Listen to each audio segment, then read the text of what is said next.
Itu greedy namanya, ketamaan.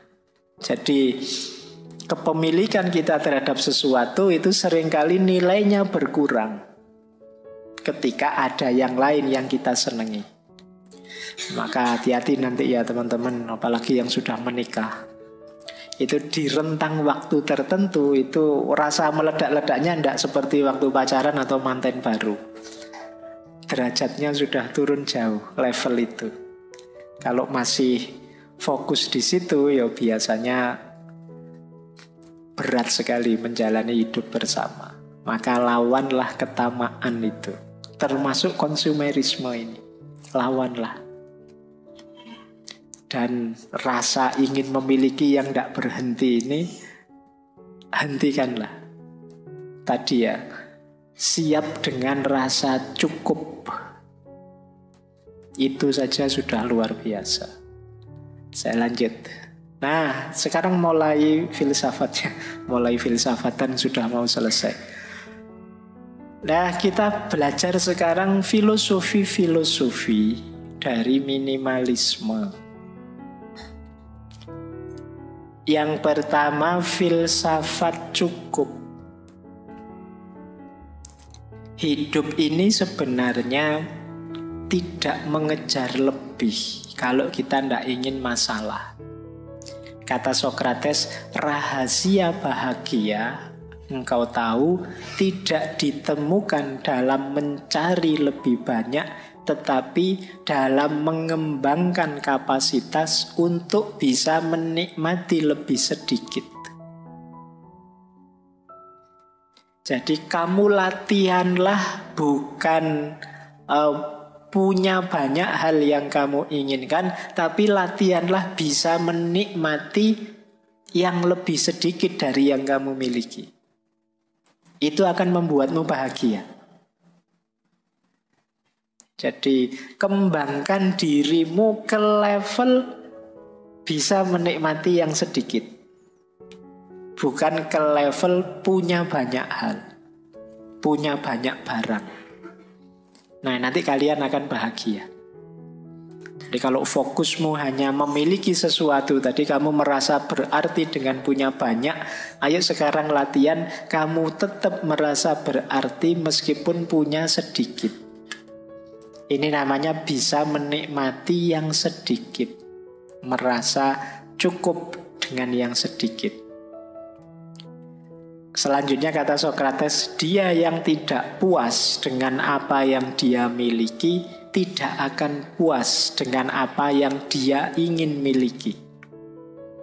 Kalau kita tidak puas dengan yang kita miliki sekarang, biasanya kan kita menginginkan sesuatu. Percaya kalau yang kita inginkan itu tercapai, kita juga tidak akan puas juga.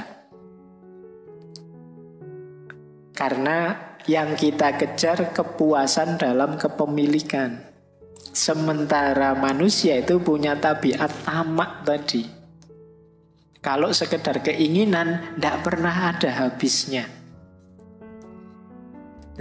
Coba kalian tanya siapa orang paling sukses di dunia, terus kamu tanya, sudah selesai kah? Tidak pengen apa-apa, mesti masih banyak. Masih pengen ini, masih pengen itu. Tidak ada habisnya. Jadi ayo latihan untuk bisa puas dengan yang kita miliki sekarang. Di situ kuncinya kebahagiaan sebenarnya yang diajarkan oleh minimalisme tadi. Dan ini dikuatkan oleh Lao Tzu yang bilang orang yang merasa cukup dengan yang ia miliki adalah orang kaya. Jadi definisi kaya menurut Lao Tzu itu ya orang yang merasa cukup. Jadi kalau ada yang banyak, sampean ini orang kaya apa orang miskin? Itu jawabannya bukan kamu punya apa, hartamu berapa, tapi kamu puas atau tidak dengan yang kamu miliki sekarang. Kalau kalian merasa puas dengan yang dimiliki sekarang, kalian orang kaya. Jadi tidak usah nunggu nanti lulus, nunggu S2 jadi dosen, terus gaji besar, terus bisa macam-macam, beli macam-macam, baru kamu berani mengklaim kaya. Sekarang juga kamu bisa jadi orang kaya.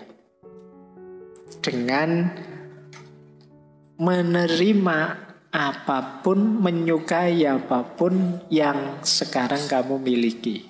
Itulah orang kaya. Dan dikuatkan oleh Gandhi. Kalau kata Gandhi, hiduplah dengan sederhana agar orang lain juga dapat hidup. Kalau ini mikir orang lain. Kalau semua orang serakah, ya nanti isinya konflik tabrakan. Kita harus ngerti kapan kita berhenti. Sudah, saya sampai ini saja, biar yang lain dapat space. Kalau hari ini kan orang yang kaya misalnya relasinya banyak, ya tambah jaya, tambah jaya, tambah jaya. Yang lain tidak kebagian space, tidak kebagian ruang untuk berkembang. Nah, sekarang dibalik, saatnya kita berbagi. Meskipun sekedar berbagi waktu, berbagi ruang, berbagi kesempatan untuk yang lain. Dengan kita berhenti mengikuti ketamaan kita. Jadi rumus filosofis pertama, hidup minimalis itu merasa cukup. Kita kaya sudah dan tuntas hidup kita. Yang kedua, rumusnya minimalisme itu adalah keinginan. Nah, tadi kita diminta membedakan antara keinginan dan kebutuhan. Ada quotes dari Diogenes, teman-teman mesti hafal, filosof nyentrik ini. Kata dia, sifatnya dewa-dewa itu tidak butuh apapun. Karena dewa sudah mampu segalanya. Nah, berarti apa? Kalau kamu ingin meningkat kualitasmu seperti dewa, kamu tidak usah menginginkan apapun. Jadi kalau istilahnya Diogenes, God-like person, manusia yang seperti dewa. Mungkin teman-teman pernah dengar istilah manusia setengah dewa. Setengah saja ya, karena kalau sepenuhnya nanti berat. Manusia setengah dewa itu bukan manusia yang mampu segalanya, enggak. Kalau versinya Diogenes, manusia yang mampu tidak menginginkan apa-apa. Jadi yang mampu mengendalikan keinginannya. Ini manusia setengah dewa. Kenapa setengah dewa? Karena manusia itu kecenderungannya tamak, ingin memiliki apa-apa. Begitu dia mampu mengendalikan keinginan, tidak butuh apa-apa, itu dia levelnya tinggi. Ini kata Diogenes. Atau ada dua quotes yang terkenal dari Arthur Schopenhauer. Kata dia, akan lebih baik jika tidak ada apa-apa. Berarti kita tidak punya apa-apa, itu lebih baik. Karena ada lebih banyak rasa sakit daripada kesenangan di bumi ini. Setiap kepuasan hanyalah sementara, menciptakan keinginan baru dan kesusahan baru. Jadi kalau kita mencapai satu kepuasan tertentu, kalau itu levelnya manusia, itu kan sifatnya sementara. Terus kita ingin lagi, ada keinginan baru. Kalau ada keinginan baru, ada kesusahan lagi yang baru.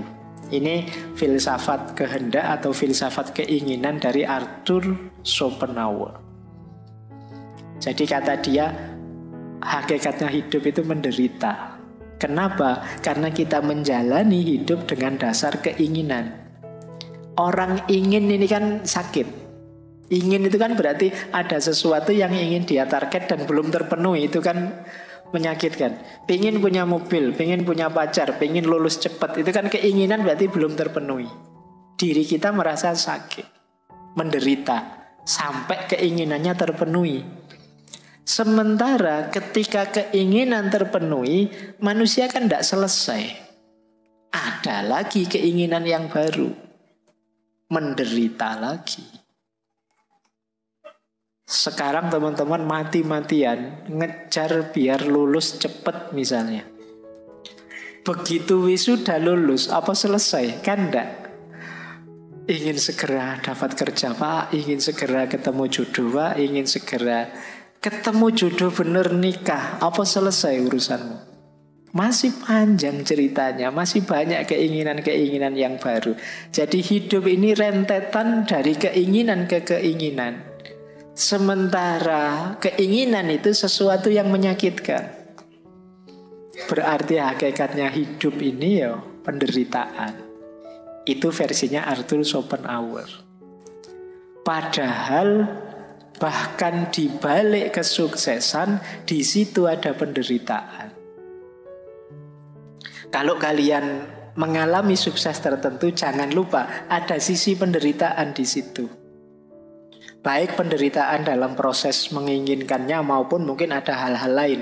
Di situ ilustrasinya Arthur Schopenhauer, penderitaan hewan yang dimakan selalu lebih besar daripada kesenangan hewan yang makan. Nah, ini maksudnya apa? Ketika kita menaklukkan sesuatu, itu kan ada yang ditaklukkan. Kita menaklukkan itu menang, seneng. Tapi yang ditaklukkan ini rasa sakitnya lebih besar daripada senengnya kita yang menang. Jadi logikanya orang hidup kan kadang pakai logika kalah menang. Padahal kita mengejar kemenangan sementara kita lupa. Saya mengejar kayak tadi, lulus tercepat terbaik. Wah, kamu mati-matian nilaimu A terus. Kamu nggak pernah memperhatikan, ini loh temanmu E terus nilainya. Dia pontang-panting ngejar kamu nggak bisa-bisa. Dia kalah terus. Nah misalnya. Nah ini kan hidup yang kalah menang. Penderitaan yang kalah itu jauh lebih besar daripada kesenangan yang menang. Kenapa kesenangan itu kecil saja? Karena kesenangan itu melahirkan keinginan yang baru. Nggak lama terus jadi penderitaan. Nah ini gayanya Arthur Schopenhauer. Berarti apa kuncinya bahagia? Kalimat pertama itu. Kalau gitu ya lebih baik nggak usah apa-apalah. Nggak usah ingin macam-macam. Nambah masalah. Nah itu dasar filosofinya minimalis. Oke, saya lanjutkan. Nah, ini beberapa juga saya ambil dari stoikisme. Banyak orang tadi saya bilang mengaitkan minimalisme dengan stoikisme. Karena memang gagasan-gagasan stoikisme itu banyak yang relate dengan minimalisme.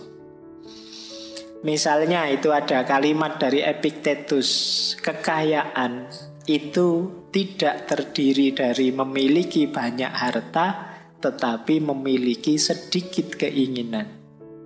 Nah ini tadi sudah dijelaskan ya, cirinya orang kaya.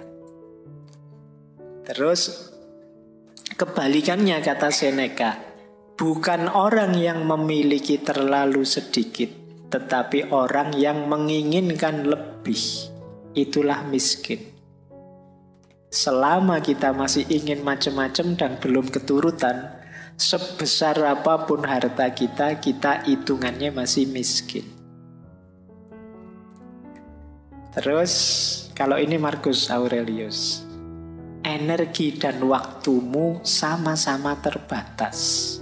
Jadi jangan sia-siakan mereka pada apa yang dilakukan, dipikirkan, dan dikatakan oleh orang-orang yang tidak penting dalam hidupmu.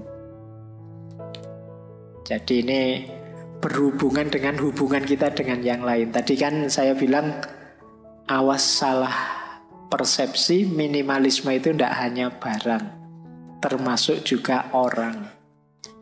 Kalau di antara keinginan kita adalah disenangi semua orang, dipuji semua orang, dan kita mati-matian menuju ke sana, kalau versinya Marcus ini ya kita sedang memboroskan energi dan waktu kita.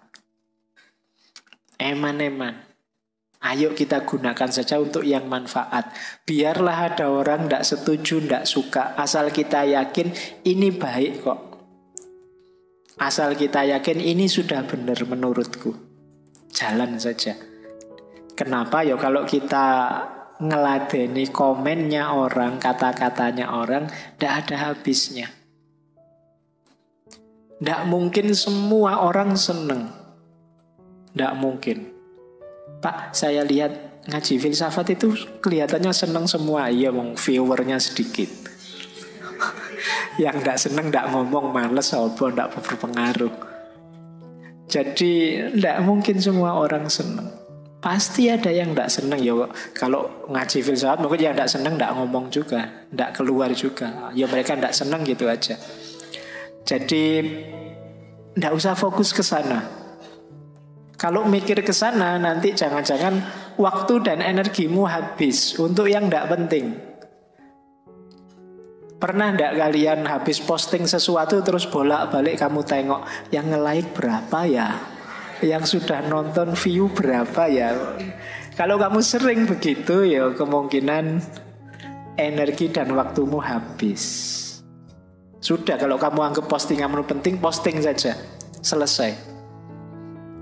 Terserah orang apresiasi atau malah buat kontroversi, ngeritik ya monggo saja. Tapi saya tahu yang saya posting ini baik. Nggak usah ngukur komentarnya orang dan lain sebagainya. Nah, ini nasihatnya Markus. Bersih-bersihnya juga, ini termasuk contoh bersih-bersih orang lain yang tidak penting. Maka dilanjutkan oleh Markus dengan memprioritaskan hal-hal yang tepat, keluarga, teman, usaha, kesejahteraan, engkau akan menemukan kepuasan dan harmoni. Jadi kalau tadi sudah bersih semua, barang yang tidak penting, teman yang tidak penting, situasi yang tidak penting sudah bersih, di situ kita ketemu harmoni dan kepuasan dalam hidup. Nah, baik. Ini filosofi selanjutnya. Nah, filsafat minimalisme lagi berhubungan dengan menemukan yang lebih hakiki dan berguna. Jadi tadi intinya kan ini sebenarnya kenapa sih harus dibersihkan, dibuang, diseleksi, dibagikan? Karena tidak hakiki atau tidak berguna. Kata William Morris, jangan engkau memiliki barang yang tidak kau ketahui gunanya atau tidak kau yakini keindahannya. Jadi parameternya dua malah ini, guna dan keindahan. Nah, kata Sokrates lagi, apakah engkau tidak malu begitu peduli pada perolehan uang dan ketenaran dan prestise ketika kamu tidak berpikir atau peduli tentang kebijaksanaan dan kebenaran dan peningkatan jiwamu? Kita itu sering lebih nganggap penting uang, ketenaran, prestise. Prestise itu berarti gengsi. Ketenaran ya nama besar di tengah masyarakat. Uang, kekayaan. Kita sering lebih fokus ke situ daripada yang lebih hakiki. Kalau versinya Sokrates yang lebih hakiki, kebijaksanaan, kebenaran, dan peningkatan kualitas jiwa kita. Ayo fokus ketiga yang hakiki ini dan buanglah fokus ketiga yang awal. Uang, ketenaran, prestis. Bukan berarti kita jangan kaya, bukan berarti kita tidak usah terkenal atau apa. Uang, ketenaran, prestis itu efek saja, implikasi logis saja. Kalau kita serius mengejar kebijaksanaan, kebenaran, dan peningkatan jiwa. Jadi kalau kita serius dalam hidup ini, menjalaninya sebijaksana mungkin, sebenar mungkin, dan melakukan perbaikan diri terus-menerus, insya Allah ya kekayaan akan datang. Uang itu otomatis datang. Ketenaran juga akan datang. Prestis, gengsi juga akan hadir. Tidak usah khawatir. Yang sifatnya niscaya tidak usah kamu kejar. Kalau saya kerja keras ya otomatis uang datang. Kalau saya ngomong yang baik-baik, yang benar-benar dan cocok untuk banyak orang ya otomatis saya akan dikenal orang. Kalau saya melakukan yang baik-baik terus ya otomatis punya nama baik di tengah masyarakat sudah. Itu implikasi logis. Tidak harus kamu jadikan target. Nah, ada lagi quotes, isi hidupmu dengan pengalaman, bukan barang. Miliki banyak cerita untuk dikisahkan, bukan barang untuk ditampilkan. Jadi alih-alih ngumpulin barang, yuk ngumpulin pengalaman. Tambah pengalaman sebanyak mungkin. Biar nanti ada yang diceritakan untuk generasi yang akan datang. Jangan sampai besok kalau kamu dongeng ke anakmu, Pak, Bapak dulu waktu muda gimana sih? Gimana ya Le, ya Bapak yo biasa-biasa saja, tidak ada ceritanya, itu kan ya tidak enak. Yuk bikin cerita, tulislah dongengmu yang luar biasa, biar bisa dikisahkan pada anak-anakmu. Bapak pernah ini loh, pernah itu dan lain sebagainya. Jangan sampai bingung sendiri kamu. Yo bapak yo sekolah, terus kerja, terus kawin, terus kamu lahir. Copot ceritanya. Tidak ada yang istimewa. Nah, jadi ayo mengoleksi kisah-kisah hebat tentang diri kita. Tidak sekedar mengoleksi barang-barang untuk dipamerkan. Jadi kita masuk ke yang lebih hakiki dan bermakna. Filsafat yang terakhir, jangan memperumit hidup. Nah, ini ada kalimat dari Konfusius ya. Hidup ini sederhana, tetapi kitalah yang ngotot untuk membuatnya rumit. Jadi ada lagi satu kalimat dari Carver itu. Saya tidak mengatakan tidak karena saya sangat sibuk. Saya mengatakan tidak karena saya tidak ingin terlalu sibuk. Ini maksudnya tidak ingin terlalu ruwet, tidak ingin terlalu rumit. Jadi ini nasihat dari Konfusius. Hidup ini sederhana, kita seringkali bikin rumit, bikin ruwet. Kadang-kadang kita itu kan rumit, misalnya masuk ke sini saja, nyari tempat duduk saja, kadang mikir ini saya harusnya nyari yang deket tembok, karena kalau deket tembok saya bisa sandaran. Kalau sandaran bisa lebih anu. Tapi nanti kalau sandaran ngantuk gimana? Dilihat orang banyak, malu juga ya. Kalau begitu sandarannya yang biasa saja agak miring gitu. Tadi ruwet, wong tinggal masuk duduk saja, mikirin jelimet. Mau masuk ke sini mikir, ini saya harus datangnya tengah-tengah biar nggak terlalu nyolok. Kalau duduk terlalu depan malu dilihat Pak Faiz, terlalu belakang nggak dengar. Agak tengah-tengah asal nggak anu. Kita terlalu jelimet, terlalu rumit memikirkan hidup.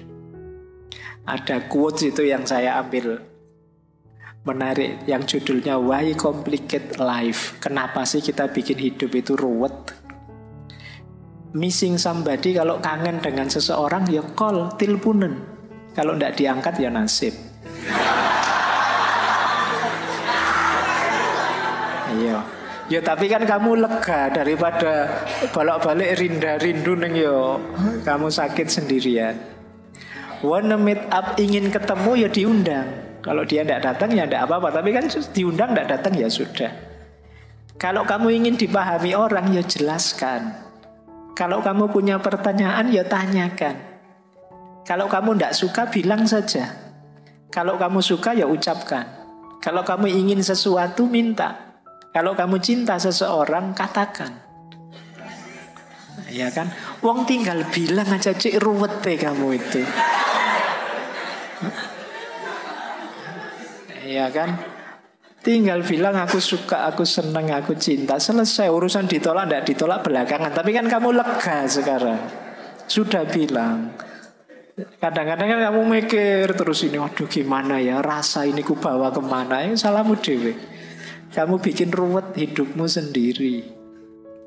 Nah, minimalis juga begitu prinsipnya. Sederhana saja, simple saja. Tidak usah terlalu dibikin ruwet. Tidak lulus kuliah ya diulang. Kan selesai. Kamu mikir panjang-panjang ya memang aslinya tidak lulus ya, gimana lagi. Ya kan? Lapar ya makan, haus ya minum, kan gitu. Pak saya pingin puasa Pak, tapi tidak kuat, khawatir sakit ini sakit itu dan lain sebagainya. Ya sudah, kalau tidak kuat kan banyak konsesi-konsesi. Agama saja ngerti, tidak dibikin ruwet. Saya sholat tidak kuat berdiri ya duduk, tidak kuat duduk ya berbaring, tidak kuat berbaring ya pakai isyarat. Itu kan mikirnya simple, tidak ruwet. Kita yang suka membuat ruwet apa-apa banyak hal. Jadi mau apa saja diskusi dulu panjang lebar. Akhirnya kegiatan tidak jalan-jalan. Rapat lama-lama keputusannya kita rapat lagi ya. Wah. Lah terus tadi rapat itu ngomong apa kok terus rapat lagi. Jadi itu kita suka memperumit persoalan. Yuk mikir simpel saja, jangan rumit-rumit. Biar tidak habis waktu, biaya, tenaga, energi untuk yang tidak penting. Nah, tentang yang ini boleh nanti dibuka ketika kita membahas overthinking. Overthinking itu jenis ketika kita memperumit sesuatu yang sebenarnya simpel.